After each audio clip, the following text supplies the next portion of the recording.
Good morning, everyone. Welcome to another episode of the Ready Set Grow Show with Deb and Hillary.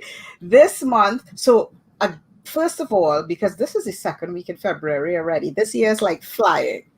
Doesn't it feel good when you hit the ground running? You don't even realize that, Yes, yes. we're already And in I have to tell you, February. this is actually the first year that has happened with me in my business because I started back in November, December planning for 2021. For 2021. So this month for February, and we may kind of push it over into March because we know February is a short month.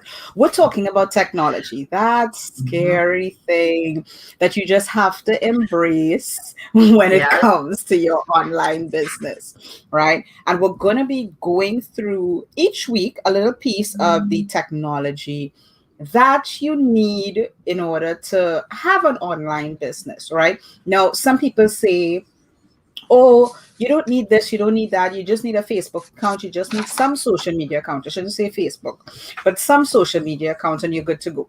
Well, that's not always the case. And there are a lot of Right. things that create a successful online business. And there's technology that you just have to deal with. All right. So today, we're talking about the website. All right. Why you need the website, the things that you're going to need, the things that you may bump into, but then also the website as a tool in your business. So technology is the tools that you are going to utilize, like the technology Mhm. we're using right now, right? Um, StreamYard. I'm not going to go too far into that, but the technology that we're using right now is part of your business growth and your business development in your business. All right. So today we're talking about websites, and Deb has a fantastic story about why it's so important, one, to have a website, but why it's important to kind of understand the technology. Yeah. I'll tell you. When I brought my business online 3 years ago, I didn't know. I knew how to do a few things on my phone and get my emails. That was basically it for technology. I'm a nurse by profession. I was not raised with computers. I did not have to do computer work as a nurse like they do now. And so I'm like, okay. So I found a community that I started to learn the technology. And they said, oh, we're going to build your website for you. Awesome at the time because I was still learning that technology.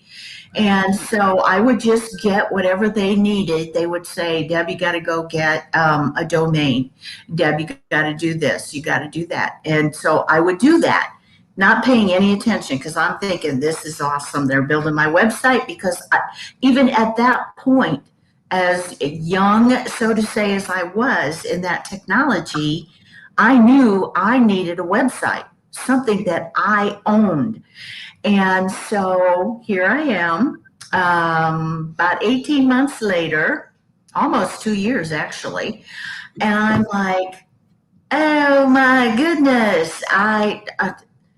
Long story short, I would have so much more preferred me stumbling through building my own website, making mistakes and learning, as opposed to having someone build it for me and not telling me, they didn't have me walk side by side as they were doing the different things. Things. So, yeah, it's like, oh my gosh, but I have my website and I am learning it and how to do things and maneuver, thanks to people like Hillary, who I can reach out to and ask a question or two. So, Yes. technology is a bear on its own if you were not raised with it. Yes, and that is something that, as younger people in the world, we tend to take that for granted. That, I mean, even though I wasn't, computers were around when I was born, but they weren't as, what's the word, readily accessible in homes, right? Until a certain time. And then you started to learn it in school. That's where we started being exposed to computers. But when it comes to business, I think it's like essential. And as solopreneurs, right? You're individual entrepreneurs. You need to learn the basics. You need to understand the why you need a website. Now, a lot of people, Mhm. they're like, a website, having a website and web presence, I often say are two different things. Okay. Because web presence could be you have a blog on Blogspot or on Ah, WordPress.com, right? mhm. Or you could have a site that is not branded to you, right? So that's fine. You could have web presence, but it's still not owning your own web. It's you have your web space, but it's not yours. When, as Right, Deb said, you go out there and you get your domain. So there were pieces of the puzzle that Deb was going through, but not in the sense of you built it yourself. Like how, yeah, right, there's some people who could say I built my house. Like they know that they built their house, they were there, lay the foundation, making, those type of things, right? If you have that experience in going through how to build a website, when something crashes, you may have an idea of, okay, what do I need to do? All right. But backpedaling a little in terms of the importance of having a website, Deb knew she had to have one. That was like important. yeah, yeah. And Um, especially for, we were discussing, for network marketers in particular, many network marketing companies, they have these websites, replicated websites that you could use. But the reality is, it's not yours. Even though right, that can be an aspect of your business, it's one of the streams of your business, let's say.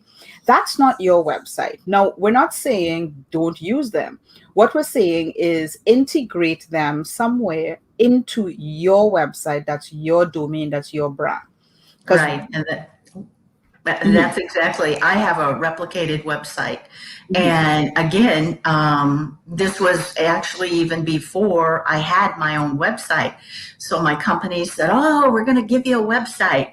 Cool beans. Okay. Well, everything I ever did on it had to go through compliance. It's like, okay, you gave me this website, but it's not really mine. So when the technology company said, we're going to build you your website, I knew my website was my real estate. I owned it and exactly. nobody can take it away. So, yeah, Exactly. And that is the thing about when you own your website, you do what you want on your website because it belongs to you. Nobody could tell you, you can't say this, you can't do this, you can't sell this. It's yours. It's your domain. You've paid for it. It's your hosting. You've paid for it. And you continue to. Let's put it that way, because there's some people that think, oh, it's just a one purchase. No, this is like, and these are things that you don't know what you don't know, right? I mean, right, we're sitting down here like chuckling about that, but there are literally some people that think once you pay for it, that's it. No, there are maintenance costs, just like how there's the right. water bill that you pay, water rates that you pay, Yeah, an electricity bill, and the internet. You've got to, So I tend to bring it back to like things that we're all aware of, right? So, right, right. um, And that helps people because I don't know as much technology as Hillary does, but I know enough that, and I am finding out that there are people still that don't know even as much as I do. But we, what we try to do is put it in the simplest terms, as Hillary said, the utilities and different things like that. So it starts to click in your mind. Oh, okay, you can kind of correlate it. I wasn't that fortunate to have a Hillary. yes, definitely. So, but what are the things that you do with your website? In terms of business building, is a lot of it centers around your website is your hub for everything. So Yeah, it's your hub to generate leads, as we talk about. It's your hub for creating content and letting people know who you are, what's your business, what are the products that you offer, what are the benefits of the products, any tips and value that you could offer there. And oh boy, I just lost my train of thought. And I said sell to others, right? Yes. right, So right. when you have your own website, sometimes I like to say, think of how Amazon has its own website. And what Mhm. does Amazon do with its website? Now, generally, it's just for selling, but they make recommendations in the form of other products. On your website as a business owner, you could make recommendations in the form of a video or in the form of a blog post, and you get that shared out, right? So these are you have to think of what is the purpose of your website. And again, this is something that is going to be an ongoing process. The first Right. website that I ever built, you're not going to see what it looks like now because it's all gone bye bye. But over the years, you improve, you develop, and you get new tools and new techniques that you could add to your website. It makes it look a little more pleasing. But from a functional standpoint, the website is built to let people know who you are, what's your business about, recommendations that you can give, and then also a place for people to either become a lead, Yeah. become a prospect, or become a buyer or become a customer. That's the reason you have your website. Right. And just kind of a little side note, Hillary talked about blogs. Well, I'm a new blogger. I started maybe 8 months or so ago. As far as blogging goes, I have done a lot. My mentor kept saying, Deb, you got to get your blog going. You got to get, I don't know how to do a blog. There's nothing to it. I mean, I wrote nurses' notes, which is called charting. I've done family newsletters, and it's like, you can do this. But I'm in this ultimate blog challenge. It's like, okay, this is really going to give me a jet start. And it has, because I have gotten, actually, yesterday I had 3 leads, and I'm like, well, actually, no, I had more than that. I probably have about 10 now. And so I'm like, this is pretty cool. Now I understand. And see, it's those little things that all of a sudden drop in. But it knew, God knew, that I was ready to understand how this worked. So it's awesome to see that. It's like, oh my Yeah. gosh, I got a lead. Yes. And the wonderful thing about your website is it's there forever. And Yeah. as much as I'm a social media manager and I promote social media, the reality is what you're using social media for is to promote your website. And you're Mhm. just pushing it out there because that's where the people are. But your website, unless you choose to take it down, will be on the internet for people to find. And so long as your content is of value to them when they're looking for it, you could be generating leads from now until whenever you decide to close your business. And that Mhm. is why we have a website. Because if you rely on Instagram, all right, I know a lot of businesses here locally, they rely on Instagram and they Yeah. keep posting on Instagram. And when I ask somebody for a recommendation or something, they send me to Instagram. And I'm like, where on Instagram? And they're like, oh, it's this they send me the handle or whatever it is, right? And I go there and I'm scrolling and I'm scrolling and I'm scrolling and I'm still not seeing what I want. And I'm scrolling and I'm scrolling and I'm scrolling. And then I just give up, right?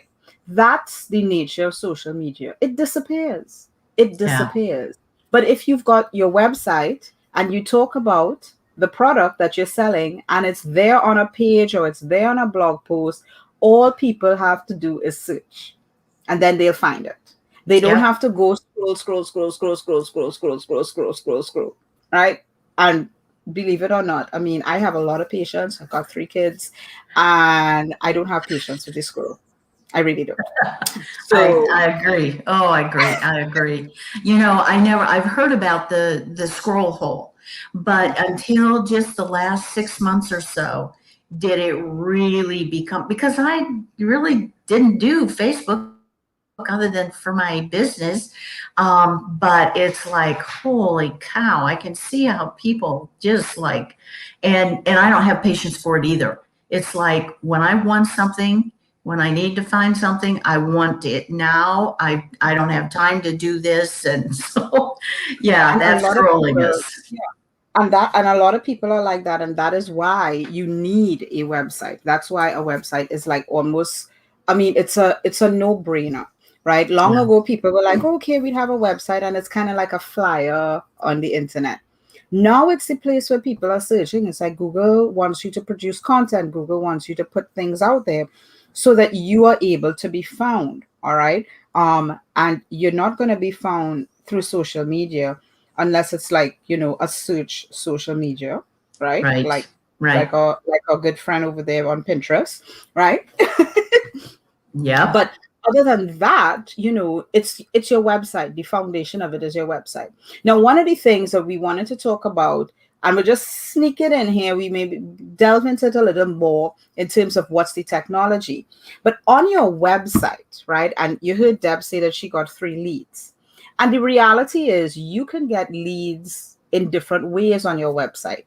One of Mhm. those ways is getting comments on your blog post. All right. Right. And Right. then you individually go and you follow up. But guess what happens when somebody comments? Sometimes there's a little box that you could put on your website where they could click subscribe. If they like that article, they may want to subscribe to your blog. So every time you post a blog, all right, they're going to get an email. Guess what? You have their email now. Yeah. That's like a lead. You've got their Yeah. email address and you could now communicate to them directly. Obviously, the other way that we talk about it, I know, it's something that the straight up capture page, all right? You've got different banners and you've got all these type of things around your website advertising or promoting in a nice, Mhm. subtle way that's not loud and flashy on your website. You've got all of these things, and they lead to a basic lead capture page. Here's the thing: if you're on a replicated website, you can't do that. Okay? If you No. own a replicated website, or not own because you don't own it, but if your company has given you a replicated website, you can't put lead capture forms on it for you Right. to get the name, email, and whatever the information you want. The other aspect of lead generation, those little customer service windows that I like to say they come up very creepy sometimes. Like I'll be sitting down on a website and all of a sudden I see this thing just popping up in the hold Mhm. up, popping up in the corner, and you're like, whoa, what's that? Lead capture. Again, another tool that you could only place on a website. Okay. Right. Now, many of those things, they appear as customer service. Okay. And from a technology standpoint, it is a lead capture, but it is customer service. So, you're on a site and like I see it all the time when I'm like on my school sites, or like extracurricular activity for the kids. There's a little chat window that pops up and says, "Hi, do you need any help choosing your class?" Or "Hi, do you need any help?" Da, da, da. And the first thing you have to do to communicate with them is put in your Email. name and email. Yep. You're now a lead. All right. Now think about that in the reverse for your business as a solopreneur.